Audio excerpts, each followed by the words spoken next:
So we now have Frank Kovacs, our meeting president and one of the group's founders, will lead and open our meeting. So good morning, Frank. The meeting is yours. Good day, everybody. Welcome to another year of the Breakfast Club. Again, just so everyone knows, we're still in our remote mode due to the uncertainty of what's going on with the pandemic. Heard this week there's even a new combination infection called Florona, where people are getting both the flu and the COVID infections at the same time. The problem is to return to an in-person, we have to commit to the facility for the entire year. They've come up with new terms and conditions about canceling, but above and beyond that, we have to recover the cost of the room, and with, different things like the social distancing constraints on how many people can be in a room. We don't want to sit there and have an event where we're going to have to turn people away who show up to attend the event. So that's another reason. Plus, there's a lot of different logistics that have to be worked out. Some people are open to shaking hands. Some people want to wear a mask, don't want to wear a mask. So until all of those things get worked out, we're taking the cautious side, which in hindsight looks like it was a good thing because the infection rates are so high. The Breakfast Club was put together following the 9/11 tragedy to help the people that lost their jobs due to the tragedy. Over the years, there's been many reasons, from the economic and financial conditions of the country, most recently the pandemic and its impact on, jobs and careers to keep the group going. In addition to that, we've evolved the group through many different phases. When we started the group, there wasn't even social media at that time. We've tried to embrace technology along the way and its ability to help give people an edge in job search. And even our group in and of itself, having so many members in a very concentrated geography, gives you a huge chance to get to a hiring manager and identify them and get an introduction into them. Because we have so many members in a highly concentrated geography, your probability that you're going to be able to find someone that either used to work at, or knows someone at that targeted firm goes up substantially. And that's what it's all about. If you can turn it from an unknown to a known opportunity, that raises up the probability of the success of your candidacy in pursuing that opportunity substantially. We have David Shuckman and Jerry Payton, who, set our speaker schedule and our presentation topics, and they do our best to always come up with topics that are pertinent, not only to those that are in job search, but also for our alumni, relevant career management topics. So if you have any suggestions to them as to speakers or presentation topics, please feel free to reach out to them and share it with them. I'm going to turn it over to Jerry now. Jerry's going to do an introduction of the speaker and the presentation topic. After the meeting, we will stay and have questions and also open networking. Thank you for coming today, and I hope you enjoy today's meeting. Thank you, Frank. Want to wish everybody first a happy new year. Excuse me. Want to wish everybody a happy new year to start off, and wanted to mention before we start today's talk that technology has been affecting almost every part of our lives and has dramatic impacts on most fields and most jobs today. Even if it's not direct, it's an indirect one, and understanding these new technologies that just keep continually changing becomes sometimes a key factor of hiring. To that end, we have actually been starting off every year since 2016 with George helping update everybody with technology. So now I'll introduce George. George Pace is an IT technology leader focusing on how to extract business value from the latest technologies. He's currently working to keep pace with a range of disruptive technologies such as cloud computing, artificial intelligence, and digital assistants to gain insights on how those technologies will impact the future of work. George is sharing his thoughts and insights on his YouTube channel, so stop by and subscribe. George holds a bachelor's degree in computer science from Seton Hall University and an MBA from the Rutgers Business School. I'd now like to introduce George. Good morning, everyone. David, I need the screen. So look at that in a second. And there we go. And let me move this over. Okay. Can everyone see my screen? Yes. Perfect. So, good morning, everyone. And once again, here we are in 2022, kicking off the networking year, as it were. I do appreciate the privilege of kicking off the year. I'm glad to hear that people like my insights and my thoughts on this. And realistically, this year will be a little bit different of a presentation, largely because it's based on a webinar that I started in 2020, I believe. God, the time's just flying by. I had put together some interesting information. Frank actually had put a kind of seed in my head, and I took all that and made it, which really provides the foundation of what we're talking about today. And I like my little play on words there. It's like the culmination of very impactful disruptions. That's my creative side coming out. Hang on. So now I got focus. So, you know, one of the things that as I look through all of the content that I had for this past year, this, and I just saw this one recently, by the way, really embodied a lot of what I'd like for everyone to walk away with today. And, you know, we look at this was dated December 5th of 2000. Internet may be just a passing fad as millions give up on it. And what this embodies for me, you can look at this now and laugh, but think about this for a minute. It's a disruption. The disruption is new. The disruption is uncertain. The disruption is very immature. And rather than look at the headline and laugh, or look at these headlines that we're going to talk about today, what I want you to think about is the proverbial where there's smoke, there's fire. And the idea here is that many of these disruptions that we're talking about could be in their infancy, they could be mature, but the reality of it is whether or not you accept it, understand it, look into it, do not overlook that the industry, there's an ecosystem that's building it. And it may not be that specific implementation that comes out of it, but it's going to be some implementation that comes out of it. And there's this is the core to me when people say you need to think differently, you need to be creative, you need to think outside of the box. This is it.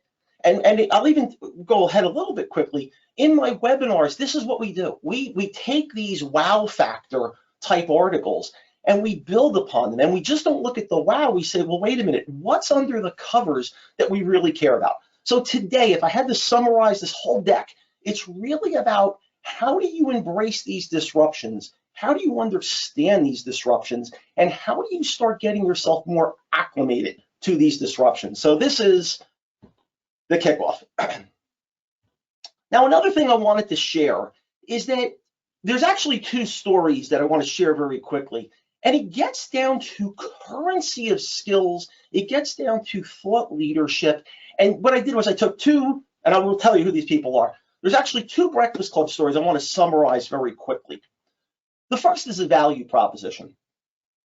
I think both of these individuals I'll give you the names so I'm done, without question, know what they're doing, right? They've stayed current. They have made sure that not only did they stay current, but they either had certifications, they actually had projects that they delivered on, they actually understood the space that they were in. So clearly there was a thought leadership where it was just more than vocabulary, but it really was an understanding of an ecosystem. The second was the networking. And their network, they were well networked.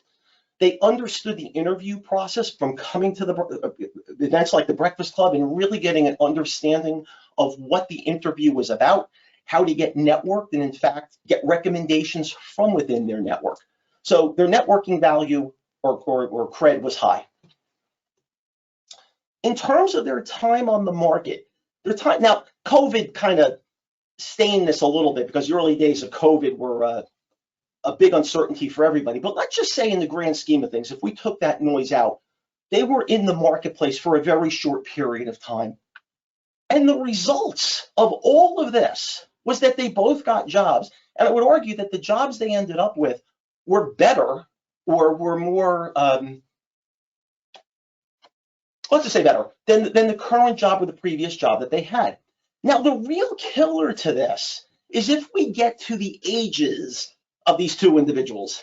And one of them was 58 years old at the time, and the other was 67.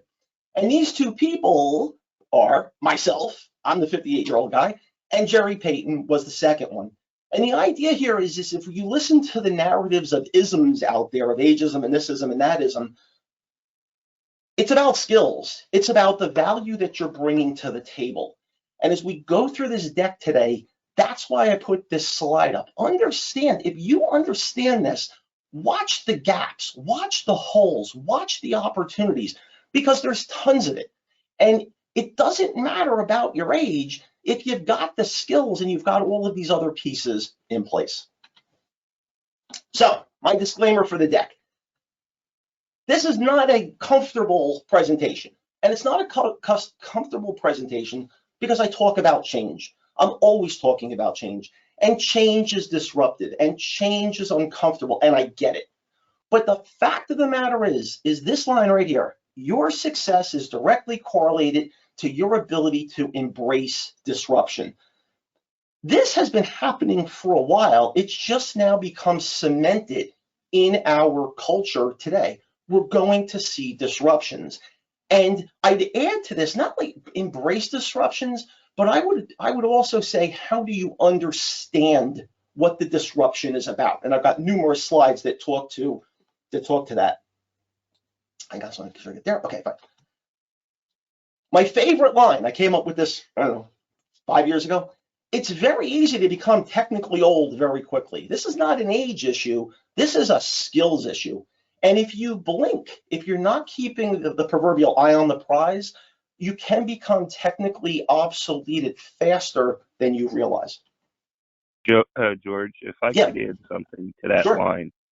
You know, we always talk about upskilling and reskilling when we talk about the new technologies. There's also a third piece which people don't normally talk about, and it's de-skilling. You know, somehow the old approaches, the old processes, the old mindsets of the way that we approach problems also have to change in order to align to the new technologies. So I really challenge, you know, everybody on this call to think about de-skilling. You know, there's the old saying, what got you here may not get you there.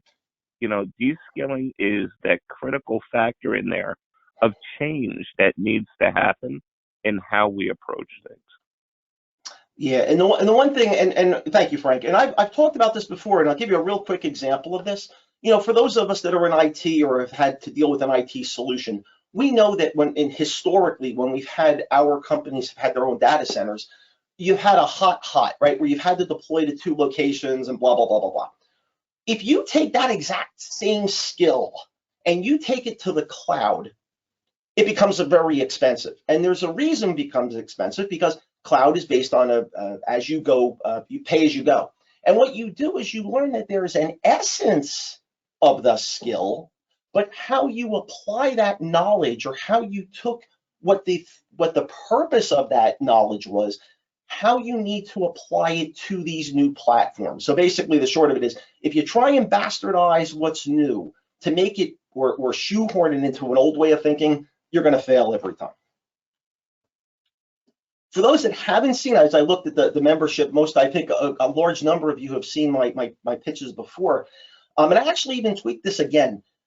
It's always been about disruption. I started putting my hand up back in 2011 around social disruption. We went through digital disruption. I'm on future of work disruption. I'm always looking at what's disruptive. So for those that haven't seen my deck, when I show you my YouTube channel, a lot of these past presentations are up there. So if I had to provide my narrative, I think one of the things that society in general has gotten away from is nobody takes the time, or at least this is the world according to George. I don't think a lot of people truly take the time to understand what a problem is. And what happens is it becomes very reactionary of what the solutions end up being. And I think if you get a better sense, and I don't think, I know, if you get a better sense as to what the real drivers of a problem are, it helps you better define what a solution should be. So what I want to do is spend the next couple of minutes here just looking at the range of disruptions that have nothing to, well, there's a couple COVID, but let's just talk about disruption in general. So the first one, this was, and you'll notice most of these are current within the past, I don't know, 4 months.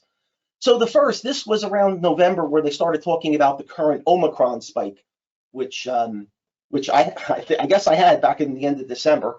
But another variant, you've watched a lot of uncertainty in the marketplace as to how society, governments, companies are going to react to it. So this is a continued disruption of what are we going to do with COVID? That's one. There's this one site that I follow. It's called Zero Hedge. It's an interesting site to follow. And this was in September of last year, where there was a new pandemic potential of a brain-destroying virus with 75% death rate spreading in India. Now, this was something that came from the World Health Organization. I haven't seen another thing about it since then, but they've talked about this idea that there's potentially other pandemics that are out there. And the idea isn't so much to focus on the pandemic, but say to yourself, what have we learned and what's in place? What does it mean for that next disruption? How does it apply and how doesn't it apply? But now let's get to labor disruption. Boy, you want to talk about cause and effect. This whole COVID disruption has led to a number of other disruptions. Now there's two. This was the one I had the headline so I could copy it, was the Great Resignation, where people, now that they've realized that they can be remote and more companies are offering remote jobs, well, boy, what a labor disruption that was. You no longer have to relocate. You no longer have to move. Your skills are, you have a wider range of companies in which you can now apply for jobs to. And it really has changed this dynamic, especially when there's a shortage of certain skills and people can now work remotely. A huge disruption. The other one that's been very interesting, I think I have it at the end of this, is the Great Retirement. Now, I think that's a different space. I think people are getting a little ahead of themselves on that particular one, but it just goes to show there's a lot of labor disruption. George, are the rumors true? Did Aiden take part in the Great Resignation? Not yet. Not yet. The next one is labor disruption. Now, this one is interesting simply because, and I have a slide that talks to this, but you probably saw this in the news more times than not, where companies, because they had to distance and because they had to really send people home as per government, regulations and guidance, they needed to update their technologies. And this was actually a multitude. We talked about this a number of times on my webinar. But this idea of once companies said, okay, we now have to support this remote workforce, they had to expend a fair amount of money to build out or upgrade their infrastructures. Well, now all of a sudden, this new digital world, as it were, really started to expose holes or gaps in the existing skill sets. So needless to say, as companies needed to quickly implement these types of technologies, and I think this had always been true, this just made the situation worse. So this idea of a skills deficit and how long it takes to reskill is thematic to pretty much most of this particular presentation. Well, George, on that one, I think one of the most telling stories is Intel. Intel, as a chip manufacturer, doesn't even have the capabilities in-house any longer to do the production of the most advanced designs that they're coming up with chips. And because of that, they were the number one in the United States, and that functionality now is not something that is produced any longer domestically, but has been relented to other organizations like the company in Taiwan that is now the leader in the industry. And due to that, when we talk about supply chain and everything else, it's placed the U.S. at a significant disadvantage where these chips are at the critical core of most of the digital disruption, whether it be electric vehicles or, a myriad of other products. Yeah, I got a supply chain one a little later, but absolutely. Whoops. Next, and this is really uncomfortable.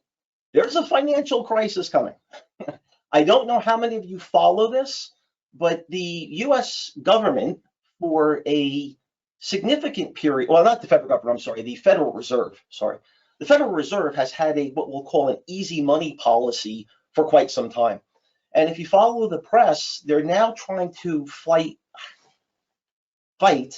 inflation. And what they're finding is that decades of easy, free money and cheap money those days are coming to an end. So the experts know that there's a matter of time. In fact, I just saw an article, I don't know if I included it last night or not.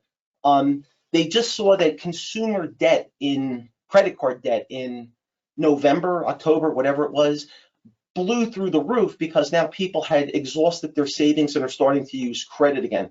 So this whole idea that there is a financial disruption in the horizon is real. What does that mean? How do you prepare for it? This is part 2 of inflation. A lot of, and I want to make this a political statement in so much as sometimes there's well-intentioned activities that exasperate a problem.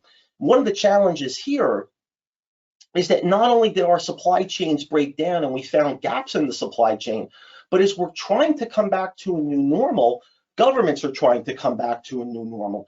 And even some of their programs, which are trying to quote unquote create jobs, well, those programs are in stark competition with all these other activities that are trying to get the economy back to where it was. So inflation is going to be a challenge, and most CEOs are talking about this risk of inflation over the course of at least the next 12 months. This was an interesting one. This was in November of 2021. Marketers should prepare for the great demographic disruption.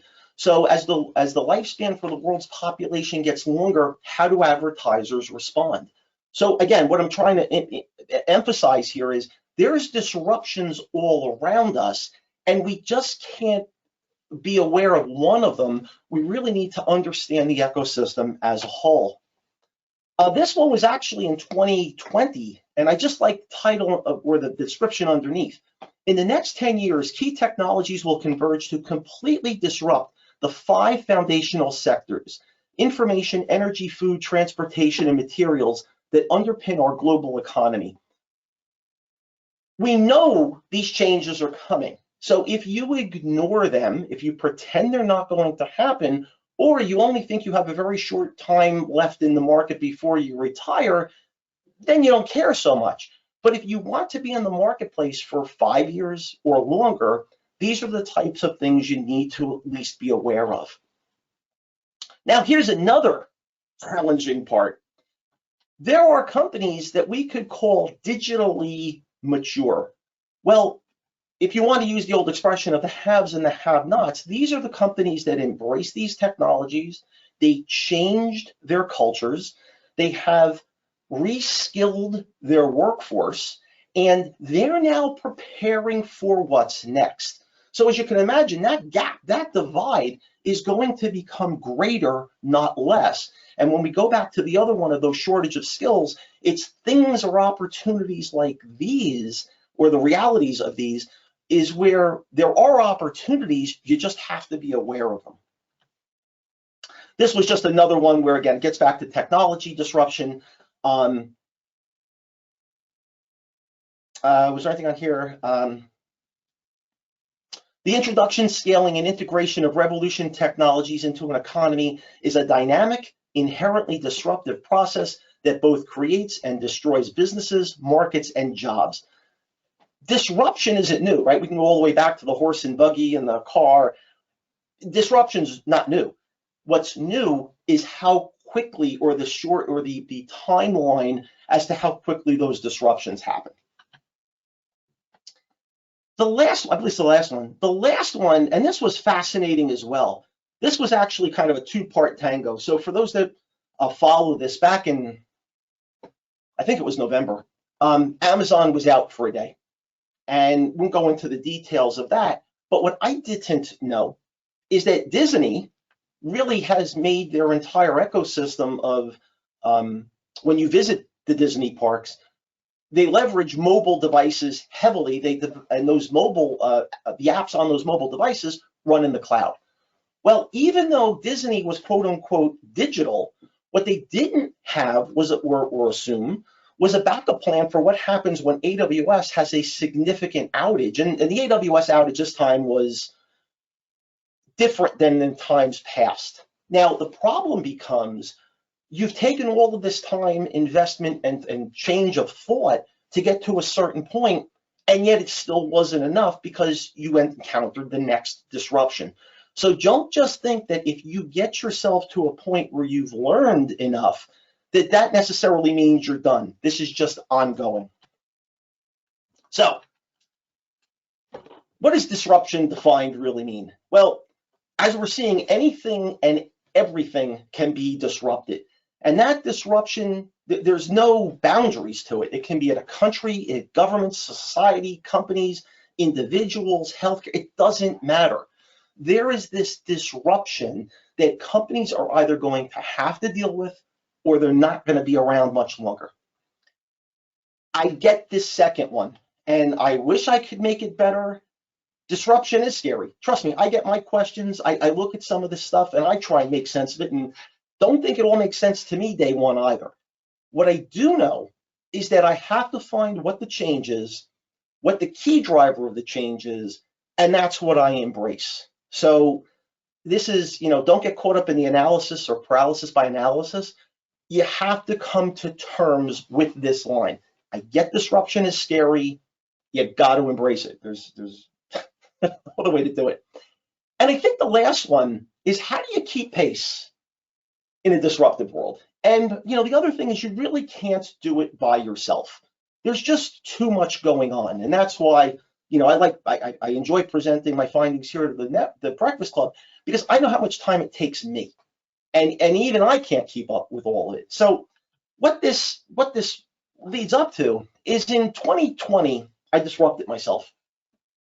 And it started, for those that remember, around April 5th, I checked on my YouTube channel. I started to talk about COVID-19. And what was happening was, there was government programs, people were getting laid off, they needed financial assistance, and there was a lot of information coming through my feeds. And I did, I don't know, 10 of them, maybe 8 of them. And what happened was, as I looked at it, I realized that everything that I had was talking about disruption. So as of this past Sunday, I just did episode number 86. And what I do, and what you're going to see throughout the remainder of this presentation, it's my weekly reading. It's the things that come through my various sources that catch my eye.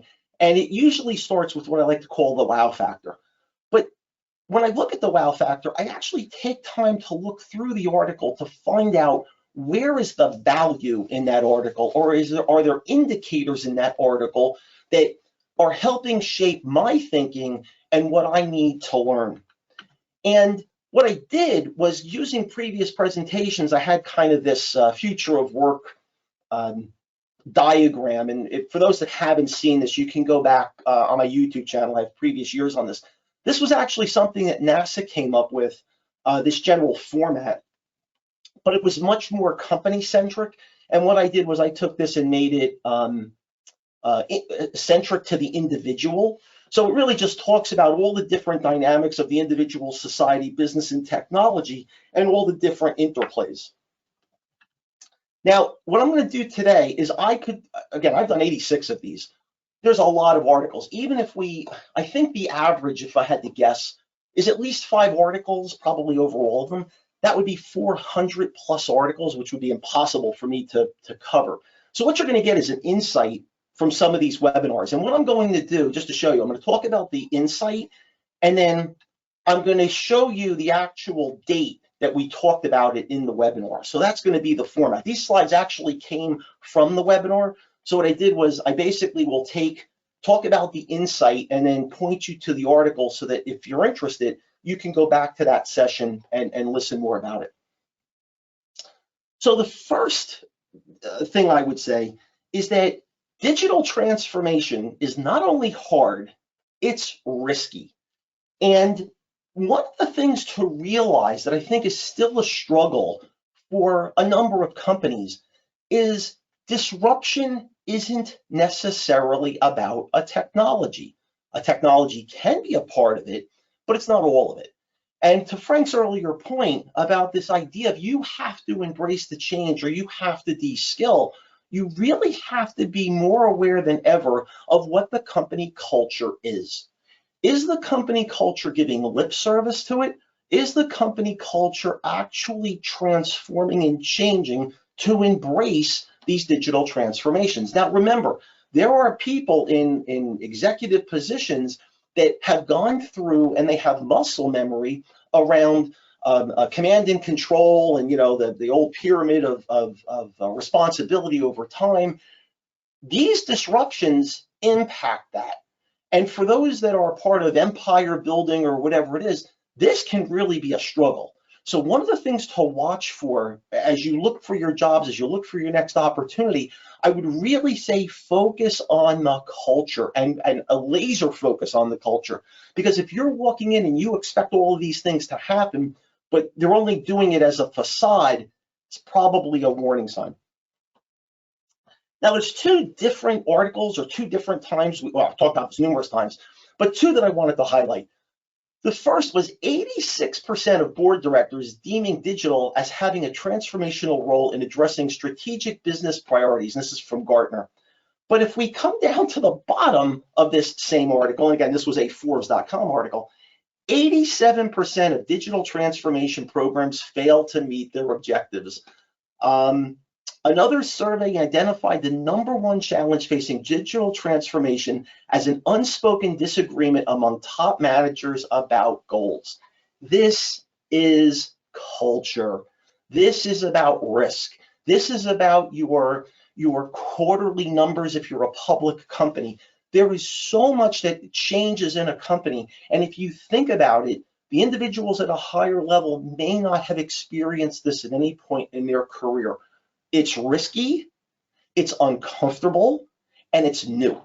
So understand culture. As we look at these opportunities going forward in this new world, culture is probably at the top of your list as to something you need to know more about.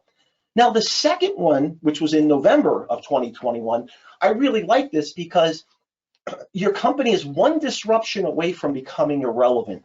Boy, what a mindset to take. And the reality of it is, that one disruption, and if we go back to even the BlackBerry example I talked about before the session started, BlackBerry was at the top of the world, and the disruption for BlackBerry was the Apple iPhone ecosystem, and they were completely blindsided. And once they lost that positioning, well, we know where BlackBerry is today.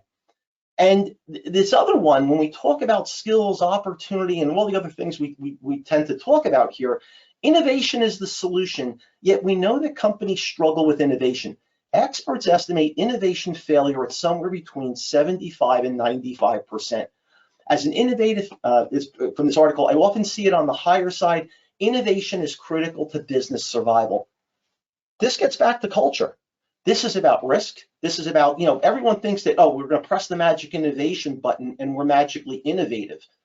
No, there's an impact to the existing culture. There's an impact to the existing organization. This is why it's so tough. So one of the other takeaways to come out of this is when you walk in, understand that. Understand the language, understand the blockers, understand who needs to be educated or who you need to partner with.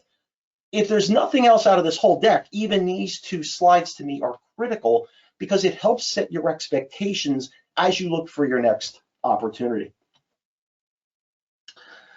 Following this is that don't just believe that digital transformation, like there's this all-knowing digital information genie that's out there.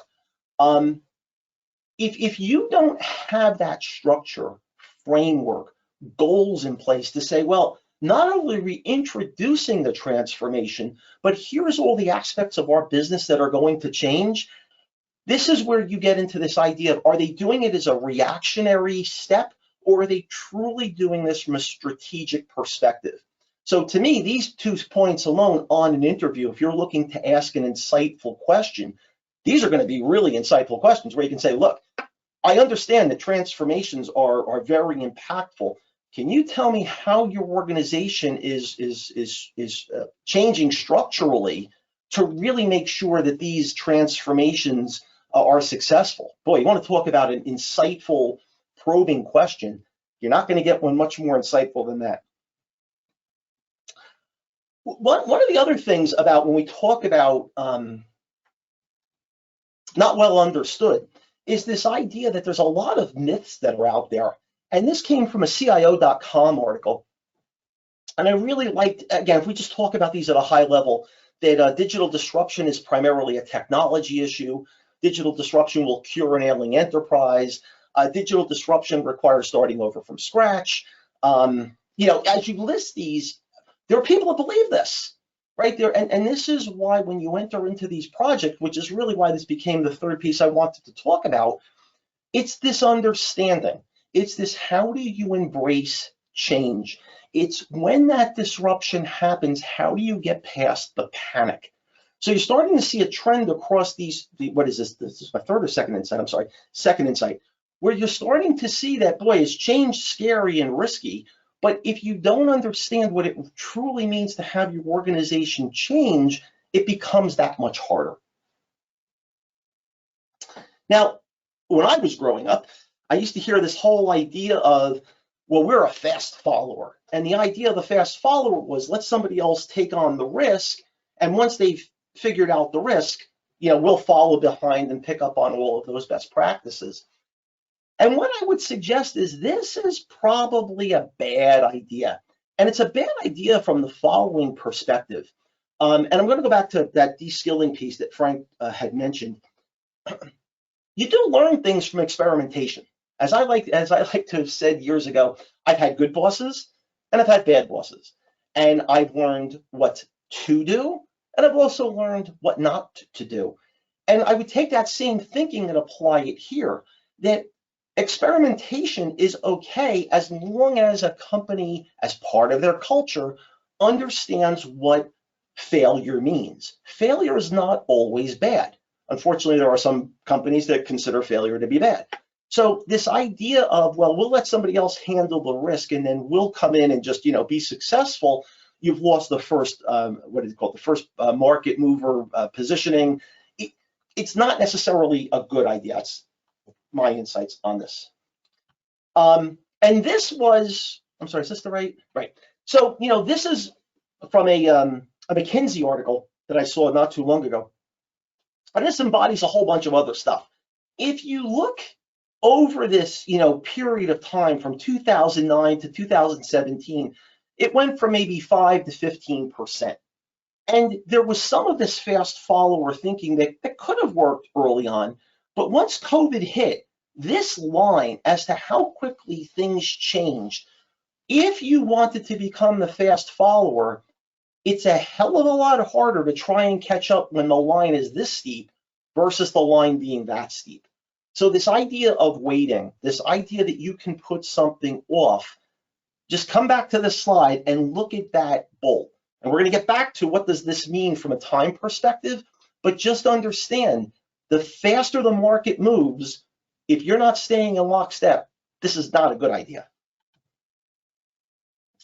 Now, I've talked about this numerous times, and I wanted it just seemed timely to bring this back. Now, this was not covered in a webinar. I mean, I talked about it in the webinars, but it was not a specific topic, or a dedicated topic, should I say.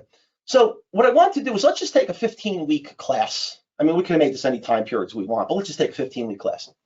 So if you were to miss one of those classes, let's say you missed the first class, well, okay, the impact could be low, right? All right, you missed the class, maybe it was an intro class, maybe it was a lab, whatever.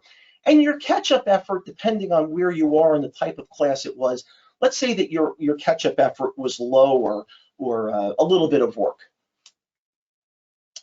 Now let's jump, and let's say you missed 5 classes, and let's say a couple of those classes were in a row. Well, now all of a sudden your problem space is really becoming more challenging. Not only do you have to catch up on the material, but understand that every class served as a building block.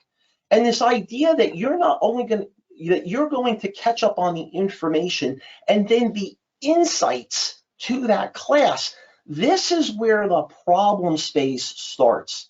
And if we really just take this out as missing, oh, I put 10, but more than those 5 classes, suddenly it impacts a whole lot of things.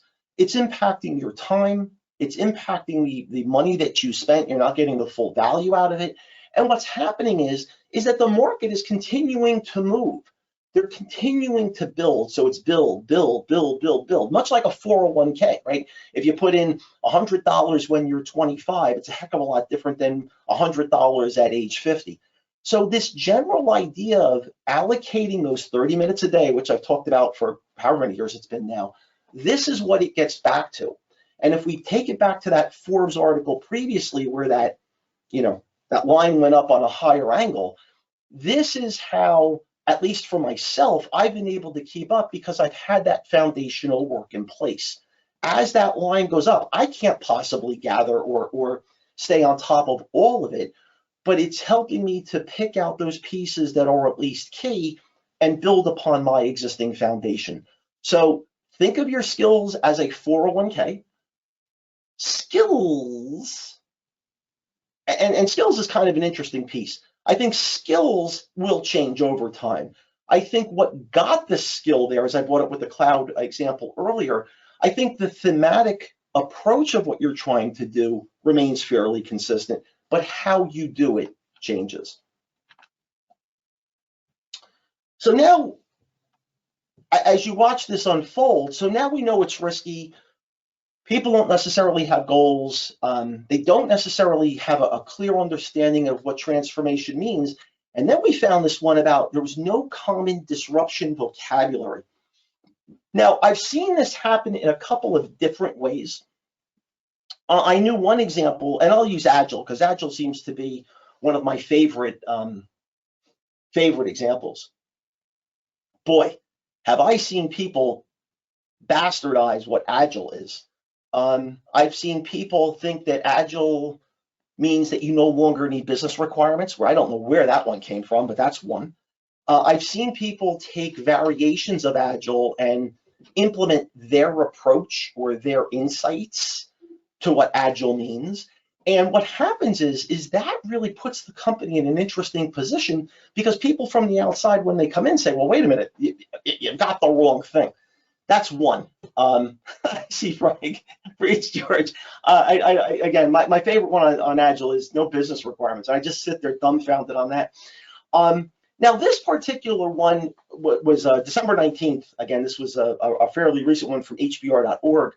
And it was an interesting angle that they took where they started to talk about technical debt, about the way that it really camouflages the root cause about what the business is trying to do, how different departments within a company can have their own business language and their own implementation of that business language, which I think gets us back, again, thematically to the other points that I drove initially, is that there isn't this magical executive genie that's coming in that has all of this nailed down. So to me, one of those things to try to gather as a skill is becoming that explainer, to say, look, I get that this is complicated. I get that this is moving quickly. Here's how I'm positioning myself. Remember, I always talk about moving your skills forward. Here's how I can help you solve this problem, not taking my skills and saying, here's what I've done for 30 years of my career. It's more of, hey, I've extracted the value out of that, and I'm now able to help navigate you through these changes because I get how complicated and detailed this is. I think the next part to this starts getting us into what I'll call transformation principles. And again, it's in this bubble of, if you don't have a clear consistency of purpose, your success is going to vary. And I think this really got back to that earlier one that talked about the high failure rate of transformations and that the managers had conflicting goals. This really hit upon it. And this was another HBR article. And notice a lot of this has been in the second half of the year, but it built upon conversations we had all year. So this one, digital transformation is not the same as innovation. Oh my God, that alone was one of the many reasons I like this particular article. Remember, transformation means we're transforming. Innovation just means we're going to do something a new way. So not even having that basic understanding is probably key. You need to enlist the enthusiasts. Oh my God. Again, this is another one. I've seen this happen time and time again. If they're not getting the people that have taken the time to truly understand what this means and the impact, the organizational impact that it's going to have, this kind of gets back to questions you can ask during that interview period. So you're trying to find the culture. How did you pick these people? Can you tell me something about these people? You know, were they individual go-getters? Are they seen as the square peg in the round hole? These are those questions that are going to give you such an insight to the underlying culture. And some of these other ones I'm not going to go into, you know, start with a keystone change, like come up with a goal.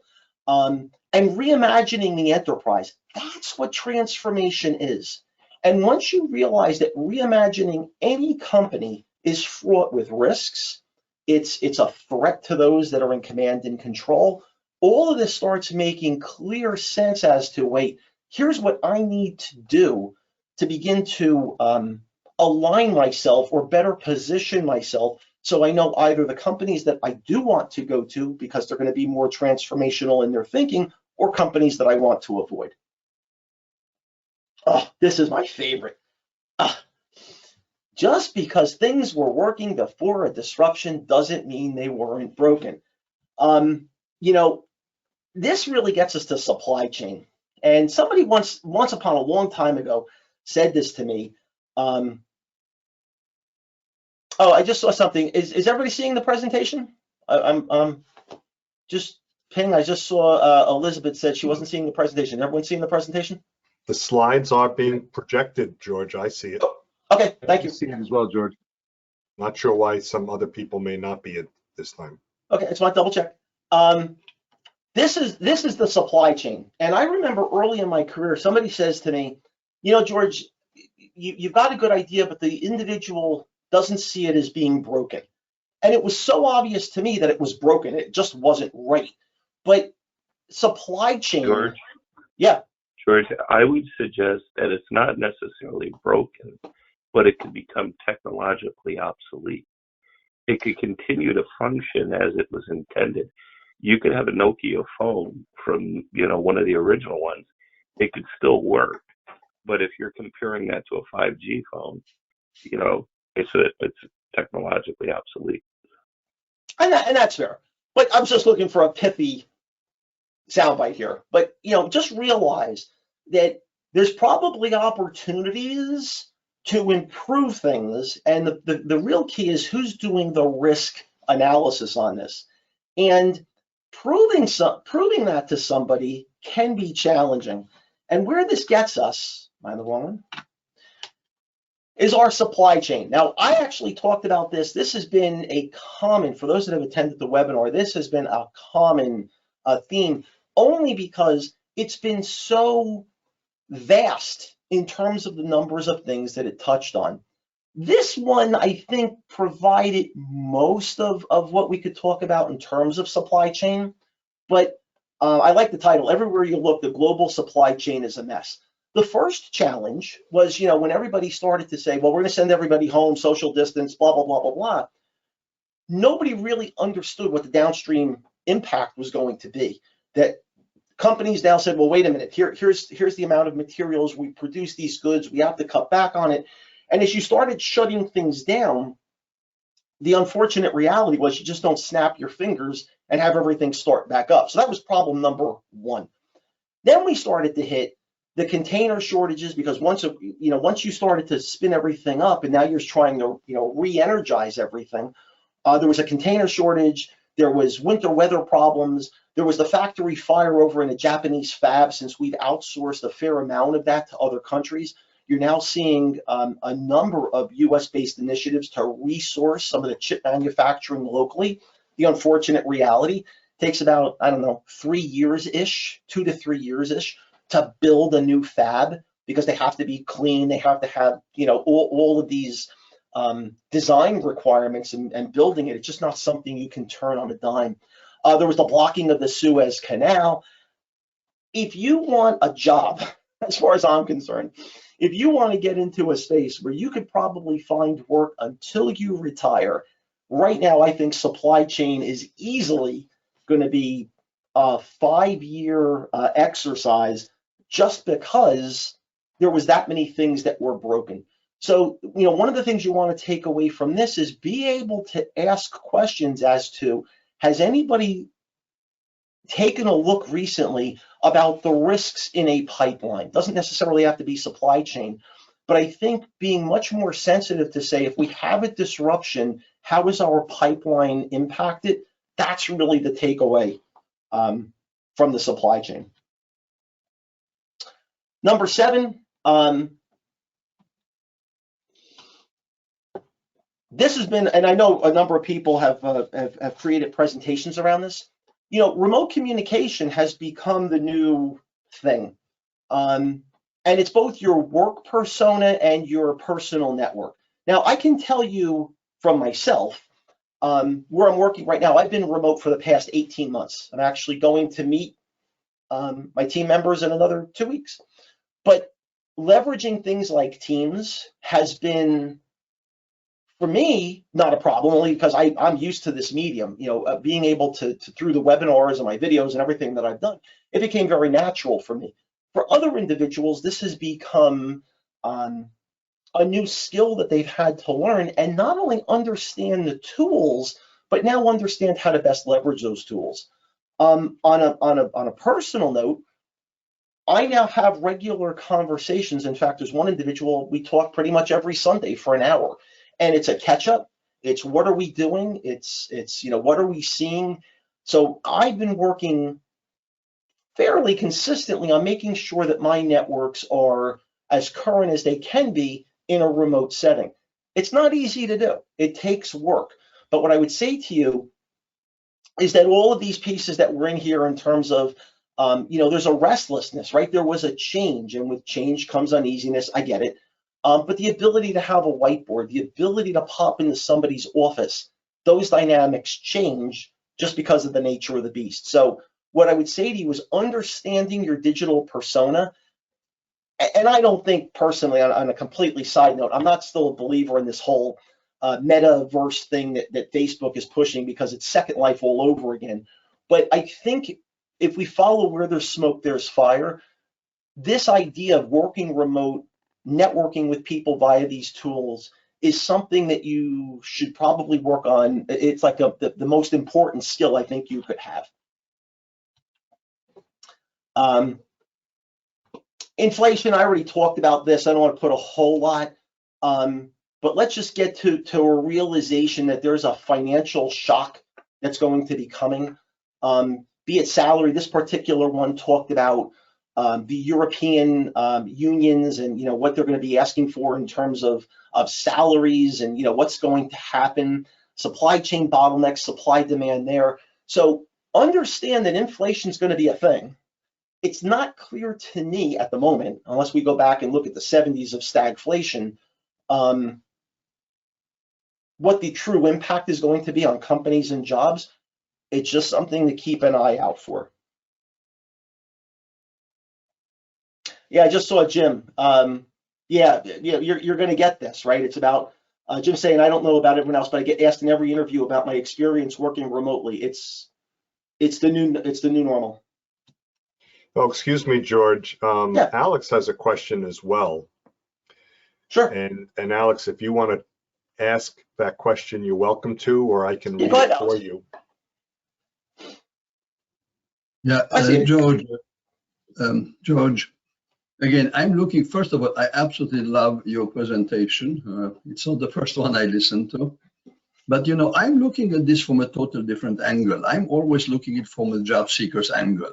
And while this topic is very, very, very interesting, the job seeker has to answer to this. He knows that, he or she will be called in for their skills. But at the end, the decision is made on the cultural fit, on personality.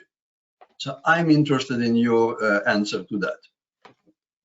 Yeah, that's an interesting question. So I would say this, Alex. Boy, let me just organize my thoughts for a second. George, is this a disruption for you, my question? No. I'm trying to break this. Like my brain wanted to say three things at the same time. So I would say this, Alex. Agreed on the personality perspective, and I think it embodies a few different things. When you're face to face with somebody, if we want to talk about this particular skill, when you're face to face, you can see body language, right? You can hear things that you might not necessarily see working over this. To me, it's about energy. To me, it's about passion. I mean, I know for myself in the interviews that I've had, that's a consistent piece of feedback that I get. George, we love your passion.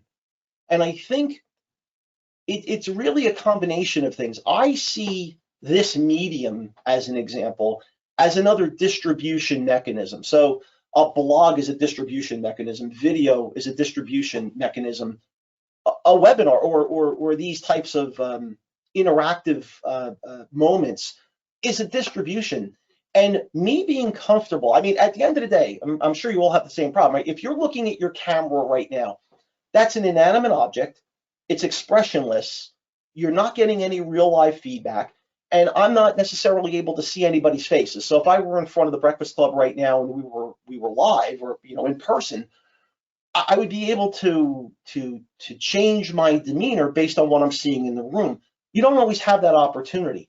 So to me, and Alex, it's kind of this whole personality. To me, it's about energy.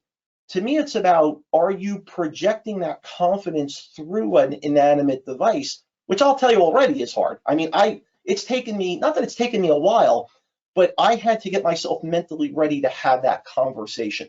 To me, as sad as this may sound, the inanimate object, I make the inanimate object real.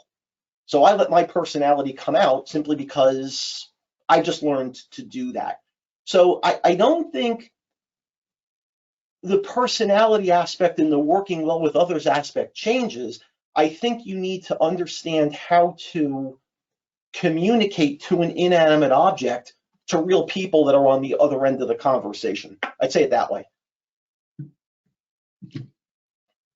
Because you can't, and I won't mention the company. I'll just say this to you. I had an interview in May of 2020, and I would say to you, I had a couple different ones. The first two people I interviewed with, it was amazing how using this interface, the same pretty much room, same everything. The amount of energy that happened during that interview was fantastic. This was like, holy, this is great, right? It worked well. I would then tell you that I got an engineer on the other end of the phone. And for the first time in my career, I had an interview where I actually felt the life being sucked out of me over this medium. I mean, the individual at the other end had negative personality. And it was one of the first times I sat there and I was like, wow, I've never experienced this before. So learning how to keep your energy and your passion and your emotion, you can actually be impacted by an emotionless person on the other end of this connection. So, to me, it's about just learn how to be a little more passionate and talk to an inanimate device as an animate object. So, don't know if that answers the question, but that's how I view it. Okay. Oops. Hang on. Next, this is a huge one. Do not underestimate consumer muscle memory. Realize that there's a whole lot of stuff that's happened since COVID started. And with that, there's an investment from a company, as well as there is consumers that have now become comfortable with this new way of doing business, especially if it's convenient for them. And if they have now become comfortable with that approach, trying to take that away or go back in time just isn't going to happen. Now, this, out of everything I've presented so far, I'm going to get out of the presentation for a second, but I found this, when was this? This was in November. I probably found it in early November. This is a phenomenal article. First off, I cannot believe they gave this away for free. That's number one. Number two, and let me get to this so you can see it. So, this is 100, I think it's 147 pages, believe it or not. They're not all, you don't have to look at all of them, 124 pages. But as you go through this, it talks about brand disruption. And what you'll find is it talks about the consumer preferences in this new digital world. And this was what, for 2022, right? It's free, number one. I'm still amazed that it's free. But as you go through this, it's amazing how it talks about the direct brand economy, how it talks about birthing new brands with attributes and cultivating new consumer behaviors. And some of these slides are not, worth reading. But when you look at the depth of research that this thing has and the different metrics that they look like and trying to understand the consumer, I would say to you, take some time to peruse this, because it really will bring this particular slide home. But remember, the consumer is driving this. And if you make the consumer experience easier or friendly, you're going to attract consumers. And if you don't, because you have all the things that we've talked about, a culture that's not going to allow that to change, you're not going to be successful. Just because you don't see about it doesn't mean it's not happening. I'll tell you, my reading over the past year and a half, it's amazing how these things continue to grow, even if you're not aware of it. For those that weren't on the chat when we first started, you probably have heard of blockchain. You probably heard of Bitcoin. Okay, fine. Bitcoin's the digital currency. Blockchain's the general ledger, blah, blah, blah. Well, there was this thing called the non-fungible token. And as I started to just dive into this, it's amazing. I won't go into all the painful detail, but it was really amazing what I started to learn about the ecosystem, what I started to learn about where blockchain is going as a technology, what the thought process was behind it. And I'll be perfectly honest, until November, December of last year, I really wasn't following blockchain in any real way, shape, or form. I mean, at a cursory, if I saw an interesting article. What I want you to take from this is these ecosystems, be it AI, and trust me, I could have easily have come up with an AI slide because of GPT-3 and all the work that continues on AI-based platforms. But just understand, and I'm going to go back a slide here, if you don't see or hear about it happening, does not mean it's not happening. These ecosystems are continuing to mature and grow on a daily basis. And it just gets back to why you need to keep current, or at least understand what are the things that are happening in your space so that you can get closer to them. This, by the way, this whole NFT thing is just, I'm still trying to get my head wrapped around it, but I'm watching that ecosystem continue to build. And what's going to happen, one day there's going to be that event, whatever that event is, and all of a sudden everyone's going to say, wow, where the hell has this been? Well, it's been there, you just weren't paying attention to it. I think this is the last insight, if I'm not mistaken. Digital transformation is going on everywhere. This was another good article from a skiff.com. It was AWS and I forget the other. It was something in the transportation industry, I believe. And if you the travel, hospitality and travel, I'm sorry. And if you look at this list of items, digital transformation is embraced across the industry. Digital business sophistication is maturing. Health, safety, and contactless tech and efficiency rank high. There's nothing unique about hospitality and travel here. So one of the things to take out of this, and this to me aligned more with the myth, is when you look at this. Here's another one. Cloud computing has huge potential. Wow, there's a surprise. AI and machine learning offer a path forward. Hey, there's a surprise, right? So this idea that digital transformation is that radically different, that's not true. So just understand it's kind of the same thing. It's just, do you understand the nuances of that particular segment? So this is where you take the business knowledge and align it or help align it to the technical knowledge. I think it's the last one, sorry. So the last one, we'll talk about this a little bit, the Great Resignation, retirement. I've seen this posted numerous times on LinkedIn, where they basically have compared it to the past and future. What I did was I added the disruption piece here. And if you look at this, they're basically trying to formulate this whole idea of the future of work and what the individuals are going to be responsible for. So this idea of work anytime, work anywhere, this is that whole remote capability where there's customized work and sharing information. These are new. Like, I can tell you in times past, and I used to talk to my bosses about this all the time, this idea of, they were wondering why people didn't share more information. And I said, if they're not incented to share, they're not going to do it.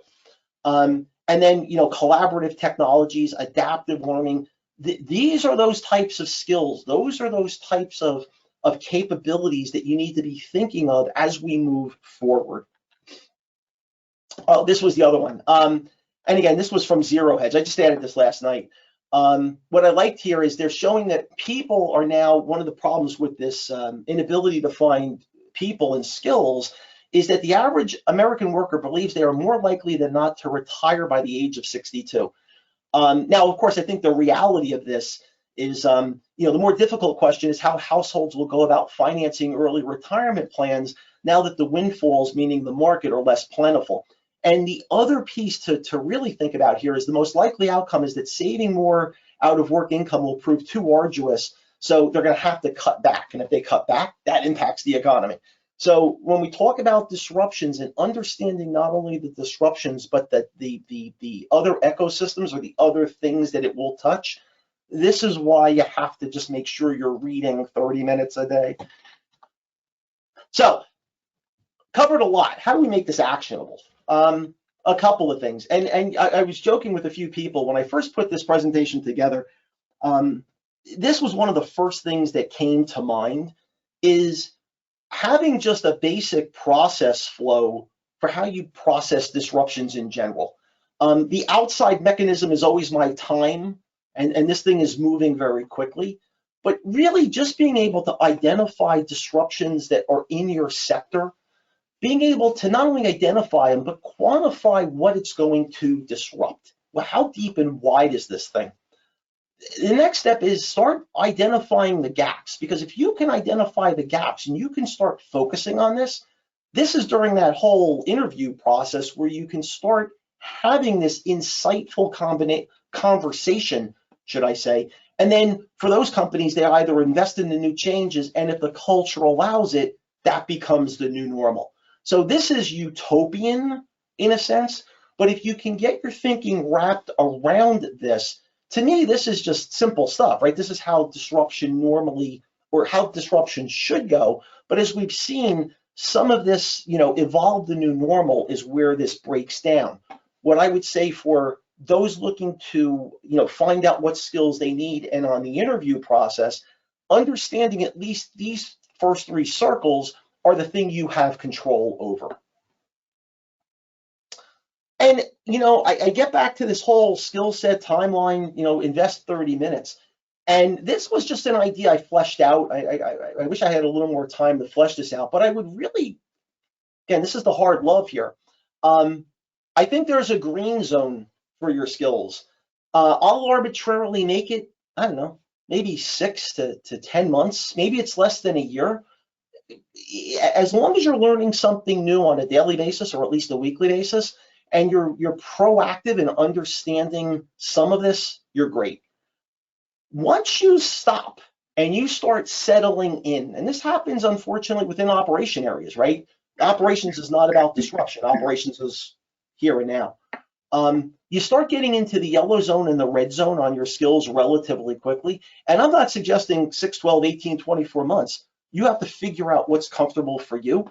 But if you start getting out to a year and a half plus, if we get back to that whole 401k skill thing, this becomes an inordinate amount of work to try and catch up on. So to me, the best way to do this is the 30-minute a day insight. So, boy, once again, that was a lot. I hope you enjoyed this. The thing I would tell you is every Sunday morning at 9 a.m., and tomorrow will be episode 87, where I think we'll maybe just debrief based on today. I do it live on Facebook. Basically, what I do is when I get time, I take those webinars when they're done, I trim off the dead space between the beginning and the end. That's really the only change I make. And I put it up on YouTube. So if you actually go out to YouTube, youtube.com/keep-pace, and you click on playlists, you'll see that there's this digital disruption webinar, and you'll see that I have all, well, I don't have last week's up, but all of the past webinars are there. So basically what I tried to do here is give you insights as to those webinars where I pulled that content from. And it's very fluid. You know, it's whatever content that I've seen this week or whatever messages that I've seen this week. And that's really it. And I really thank everybody for your time. And I get to share my little tagline of technology moves fast. You can move faster if you keep pace with technology. That's all I like to say. I was blessed with a last name I could do something with. And that's what I had. So, questions, answers, thoughts. I just wanted to share with everybody, I posted a link to Gartner. They have a tool that's called Do More with Data to Close Critical Skills Gaps. Because I know a lot of people, you know, George is right as far as the investment of time, but if you need some guidance on, you know, what skills are needed based upon your different occupation, Gartner has tried to put that through. So if you click on that link and follow that information, it'll help you zero in on, you know, where to invest the time and what skills to focus on. Great, thank you. And George, there are a couple of questions near the end of chat. Jeriel has a question. Do you still recommend Google Alerts to learn or get information about future events or learn about new skills? I'll give you two answers to that. Yes. And yes. And I think the second answer is, you know, it gets back to the tool or the platforms that you're most comfortable with. Because Google Alerts takes a little bit of work to build out that. I wish I could tell you I had what I would call a singular formal news feed. I don't. I can tell you that I follow groups on Facebook. In fact, there's a couple AI groups I follow on Facebook that are just fascinating, to be honest with you. You know, there's one or two finance things that I follow. So there's no particular rhyme or reason for me. It's just the way my brain has evolved over the years, as I like to call it, my pre-internet brain, as to how I used to trip over information. So it's really what platforms are you the most comfortable with? I think Google Alerts is the simplest and easiest. Your biggest challenge is just making sure you craft the keywords that are most applicable to you. Great, thanks, George. Ed has a question, and Ed, I'm going to ask you to unmute and ask this. It's a kind of long compound question, and I want to make sure you get your question and point across to George as you intend.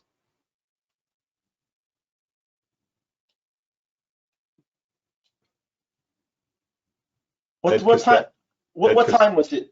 Dave, what time is the question? Yeah, it's 9:13, and it's, I mean, I'll read it. Maybe Ed is, I don't see, maybe he's dropped off. How to discern the source of disruption. Need to reply. How urgently to reply to handle disruptions. 1. Company tells you to return your phone and put services on your own phone. Think authentication, Microsoft Teams, SharePoint. 2. Windows updates come in and you need to reboot. 3. This must be a typo. Log4j. It's not a term I'm familiar with. Oh no, I know. Oh, I know what Log4j is. Oh, it is? Okay, good. I wasn't familiar with that. Vulnerability. Yeah, so Log4j vulnerability pops up as a need to change on desktops and servers. Yeah, it's got a lot of questions there. It's a little bit of a, yeah, it's a lot of questions or compound question. And Ed, if you want to just clarify what you're asking, it might just be a little easier to have a conversation rather than try and take apart what you wrote here. Well, I just had a disruptive technology, interfere here, because we have a meeting and we have local muting and different devices we have to be attached to. Anyway, when I think of the word disruption, I think of all these technology disruptions that, you're in the middle of doing your regular work day, and next thing you know, it's like, oh my God, now I got to do this, right? Mm-hmm. Mm-hmm. So the 3 that I just brought up were ones that have happened recently. Of course, Log4j is a vulnerability that, all of a sudden you're just doing your regular workday, and then somebody tells you, yeah, your system has, Log4j vulnerability, and you got to clean it up, and it's like, how do you, so there's usually, you're talking about how do you incorporate disruption, understanding what the disruptions are. So if somebody notifies you of that, of course, and it's a work-related issue, you're expected to do it, but changing a phone number, right? So your company says, well, we've decided that all you guys, might give back your work phones, and go get your own phone number. They actually wanted to change the phone numbers rather than allowing us to hold on to our original ones. We could have used our home phone, or got another business line, separate phone number on our own home phone services. So how do you decide, among all of these potential, how do you work your way through a day and go, oh my God, I'm not going to have too many disruptions coming in today that I can't handle them all? So let me change the narrative on your question a little bit. Mm-hmm. And just so everybody knows, because I'm sure not everybody knows, so Log4j, just as a complete diversion from the question for a second, Log4j stands for log. It's a logging library for Java. So there's Log4j, there's Log4net, there's Log4 a whole bunch of stuff.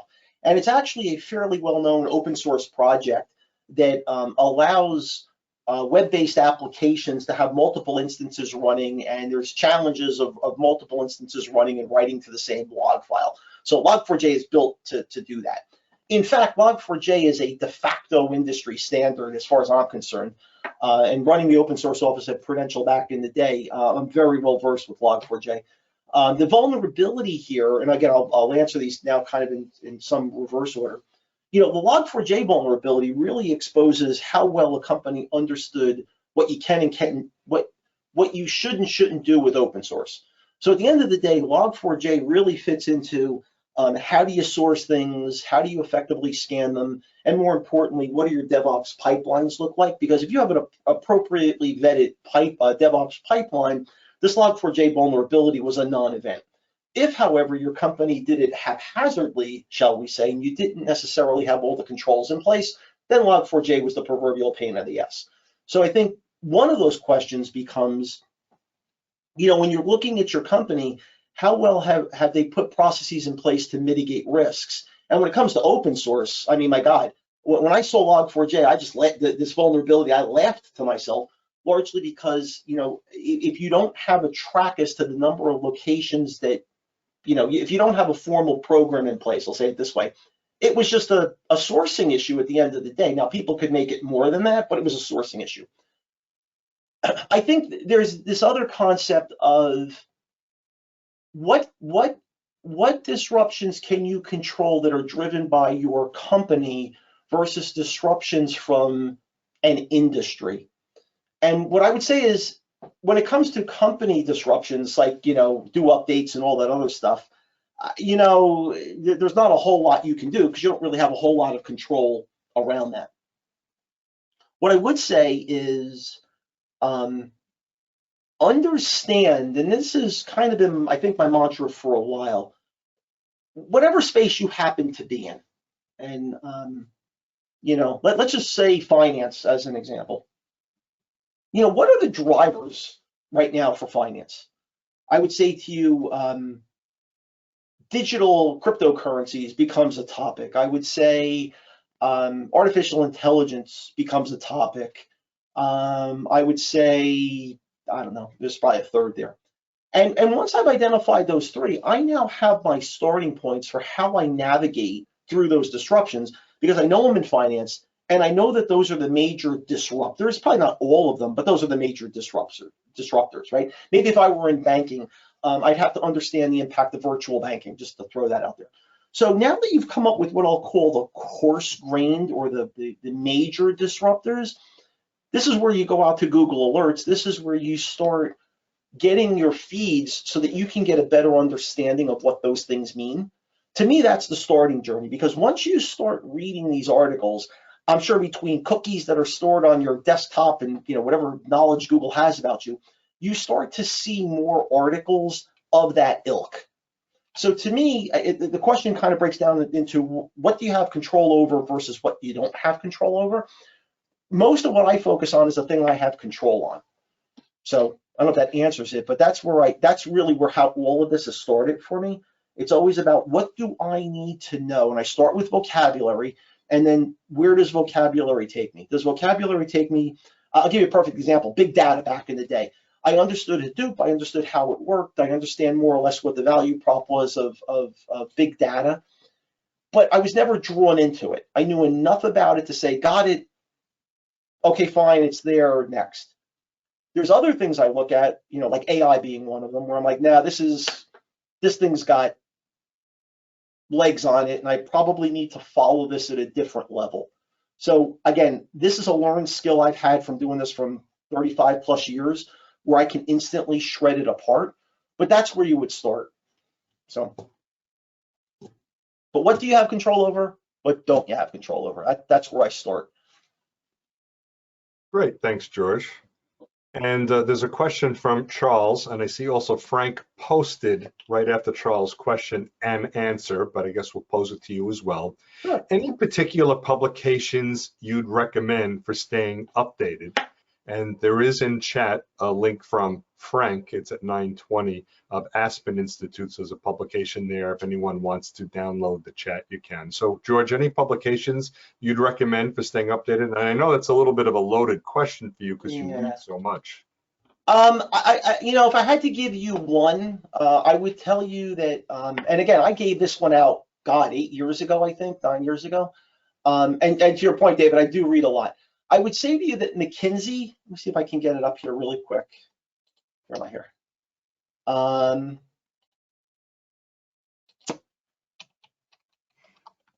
I'm pretty sure it's this one.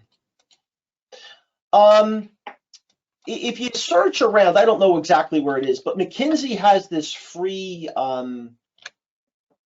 newsletter, and you were able to configure this. There's a whole configuration section on this newsletter. I think it's this one, but I'm not 100% sure. But I would tell you McKinsey tends, because they operate at a higher level, I would say if you're looking for those macro things, McKinsey's probably a good starting point.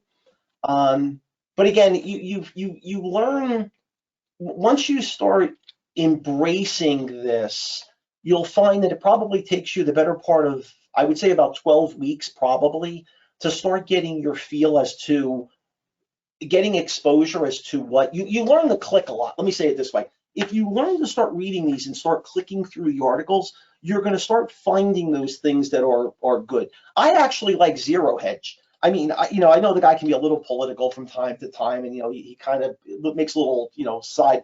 But for the most part, I like actually Zero Hedge just from a financial perspective. I think there's certain things that they talk about that provide an insight to these that are just, worth reading from a financial perspective. So Zero Hedge is one, McKinsey is one. And again, I try to stay well read. So, you'll see me look at the financial pages. I'll look to see what the technology companies are doing.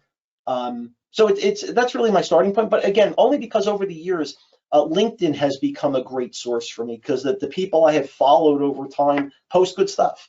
I was surprised at the value prop of Facebook and some of the groups. There's actually some really good groups that are work related on Facebook. I mean, just AI would be one. So again, it's kind of one of those things as to what the platforms and tools you're comfortable with. But I would tell you, once you start reading and clicking, you're going to find them. So thanks, George. And I did look up McKinsey. I posted the link there for the McKinsey Quarterly. So for anyone wants to click and begin your search there as well. I did also put your contact information. I did not put your phone number because that's not public. If you want to add that, you can. But your website, your email address that you have posted. So it's so easy to find me. Well, yeah, fine. It's so easy to find me. But I did want to put that for folks as well. Valerie just posted a Zero Hedge, so thank you for that as well. So it looks like that's the questions that are posted.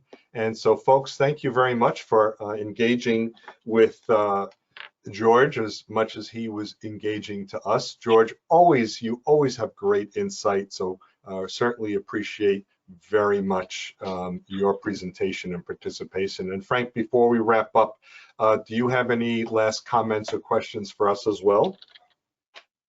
The only thing that I would add is that I don't care what profession you're in, they're definitely impacted by digital disruption.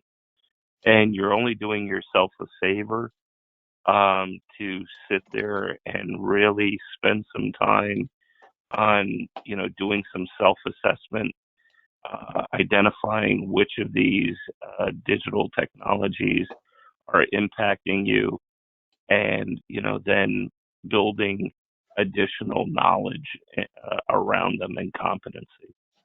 So I hope you take advantage. I put a number of research reference sources out there in the chat. The World Economic Forum and others have, some very, very good materials. Definitely take advantage of them. And, you don't have to read through it to memorize it from end to end, but as you go through it and you become familiar with the subject matter, it's part of you doing a search as to what you're passionate about. Maybe the occupation you're in isn't a match with where your interest in these digital technologies lie. And, these digital technologies, some of them are, up and coming. So, they're not looking for somebody with 30 years experience in it. They're looking for people that have a good foundational understanding and can be effective in doing them. So now it's, to me, much easier than ever to, make that change, really do some soul searching, see what you're passionate about, and then build that competency in an area that you want to focus on. And I think that may be a nice rebirth for a lot of the people out there that are either in job search or are looking to come up with a new direction for the next chapter in their work life.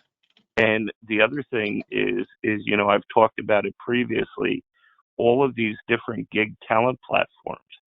As you become interested in and want to pursue these different digital technologies, one side is to get the theory and the foundational understanding. The other side is to build the practical knowledge. And through doing gigs that are associated with that technical digital technology that you have the interest in, it's easier than ever to start, building practical hands-on knowledge in these different direction that you want to take your career. So You can do it as a side hustle where, you keep your income stream and everything, going. And then when you feel confident that that's what you're passionate about, and you start to have enough of experience built up that you can redo your resume around it and go out there and look for a new job, it's a total way to reinvent yourself around something that you're passionate about. So I think rather than looking at it as a daunting time, look at it as a very exciting time filled with opportunity, and embrace it and see where it could take your career to the next level. And the one piece I'd add to that, Frank, is that, remember, what's the old expression? If it were easy, everyone would do it. And the fact of the matter is, everybody doesn't do it. So you want to differentiate yourself. All you have to do is put a little effort into this. And me personally, I'm a big believer you're going to get big rewards from doing little things, because your competition doesn't even necessarily know where to start. So. If I could add to that, I just kind of wanted to mention, like, as Frank was talking about, like, getting involved in something new. And it's worth noting that volunteer experience is experience. So I've done new skills for free, like on a volunteer basis for an organization. That counts. Yeah, Jay, I agree with you as well. I volunteered to help with my professional skills. It's been very rewarding. Thank you for sharing that as well. All right, folks. Well, once again, thanks again to George. Thank you, Frank, for continuing to keep this Breakfast Club of New Jersey active and functioning. I want to let you know who's visiting us next month. Next month, we'll be meeting on Saturday, February 12th, also bright and early at 8 o'clock in the morning. And we'll be welcoming Sharon Busey. She will be back here as well. Job roles, current and emerging. And that will include showing currently open LinkedIn jobs with some of the non-obvious titles. And if you haven't met Sharon before, always wonderful to listen to what she has to say. She is an executive with the BTII Institute, a training consultant there. So we will welcome Sharon next month, February 12th, at our Breakfast Club meeting.